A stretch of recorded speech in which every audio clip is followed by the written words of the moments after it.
Olá, olá, eu vou fazer um balanço rápido aqui com vocês sobre essas manifestações da esquerda contra a anistia desse domingo.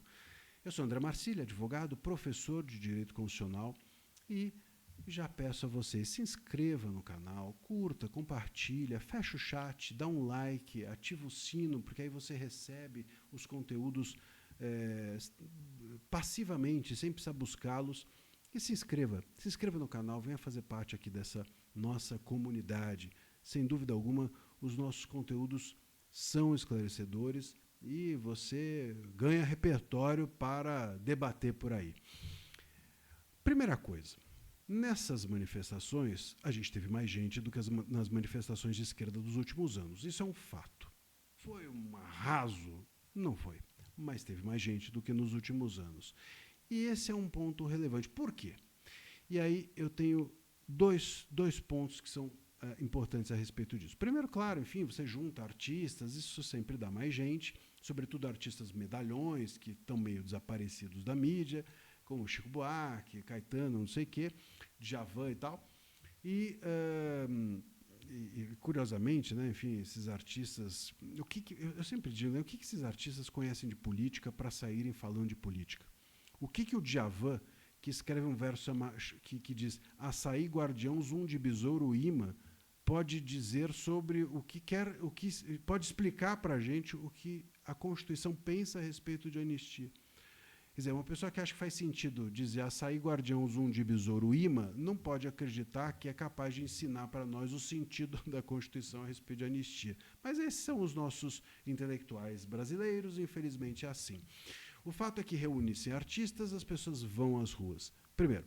Segundo, e esse também é um ponto relevante, que a esquerda entende muito bem que, apesar dessa papagaiada de PL da dosimetria do Temer, Aécio e Paulinho da Força, isso não ser relevante, isso não ser forte o suficiente para enfrentar a esquerda, para trazer o bolsonarismo de volta, é uma porta aberta. Eles entendem que destrancaram a porta.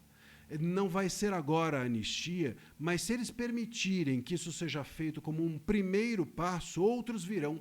E esses outros passos vão trazer o Bolsonaro e o bolsonarismo de volta ao tabuleiro político, e esse é o medo da esquerda.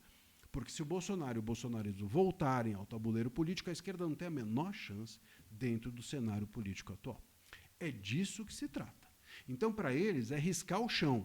Se a gente permitir A, talvez venha B, C, D. Se a gente permitir anistia, ainda que essa daí trançada entre Temer e Aécio, ainda que seja essa, ainda que seja da dosimetria, para diminuir pena e não para voltar ao Bolsonaro, mas se essa passa, abre a porta. Entreabre-se a porta.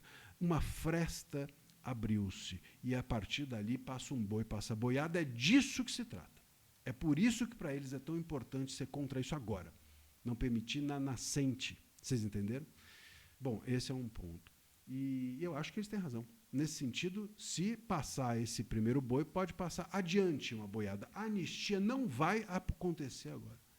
Mas pode acontecer um dia, a depender de como será recebida na mídia, etc., etc., agora. Vocês entendem? Então, se a gente se acostumar com a ideia da anistia, assim como a gente se acostumou com a ideia da censura, se a gente se acostumar com a ideia da anistia, se a esquerda se acostumar com a ideia da anistia, talvez daqui a pouco o Bolsonaro e o bolsonarismo possam voltar. É isso que eles não querem. E tem mais um ponto, que isso também trouxe gente para as ruas, que é a PEC da blindagem. Vamos falar a verdade, foi um erro estratégico da direita permitir que uma pauta dessa, controversa, agora, nesse momento, viesse à luz, assim digamos. Pô, não é o momento. Olha, fica aqui a dica para a direita. Se você está discutindo anistia, discute só anistia. Só anistia.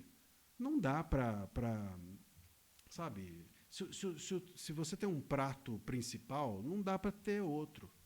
Não dá para ter dois pratos principais. Vocês entendem? Então, uma coisa atrapalhou a outra. E, sabendo disso, a esquerda trouxe também essa questão da PEC da blindagem, que eles estão chamando de PEC da bandidagem, para as ruas. E isso também teve aderência. Porque é difícil mesmo explicar que um projeto desse é importante e, sobretudo, é essencial agora. Bom, isso é o primeiro ponto, né? Porque então teve mais gente nas ruas, eu explico por aí. Segundo ponto, a esquerda foi para as ruas de um jeito que não ia há algum tempo, né? Não dava muito valor para as ruas, achava que a direita nas ruas era crime, golpismo, fascismo. Talvez a esquerda indo para as ruas, a gente volte a ter um pouco de oxigenação da participação popular na política. Porque, como só a direita ia, a esquerda ficava contando que isso era crime. Talvez agora a esquerda tenha tomado gosto e possa, então, parar de dizer que é crime, a imprensa, a grande imprensa, parar de dizer que ir para as ruas é crime, e quem sabe a gente não tenha mais oxigenação e participação popular na vida pública das ruas do país. Isso seria interessante. Esse é, para mim, o segundo ponto. E o terceiro e último ponto dessa primeira pincelada sobre essas manifestações, a gente depois vai voltar nesse assunto, mas o terceiro ponto é que é incrível como a esquerda, isso eu já digo há algum tempo, mas como a esquerda não tem mais identidade política. Então, as pautas defendidas pela esquerda nas ruas, que têm mais aderência, são as pautas contra a direita. Então, se a direita quer A, eu quero menos A.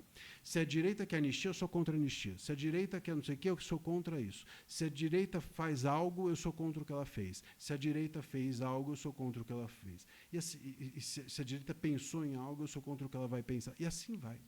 Qual é a pauta da esquerda? A esquerda não foi às ruas pedir nada que não seja uma contrapauta da direita. Ela não foi lá pedir democracia, não foi pedir pacificação, não foi pedir melhores salários, não foi pedir emprego, nada.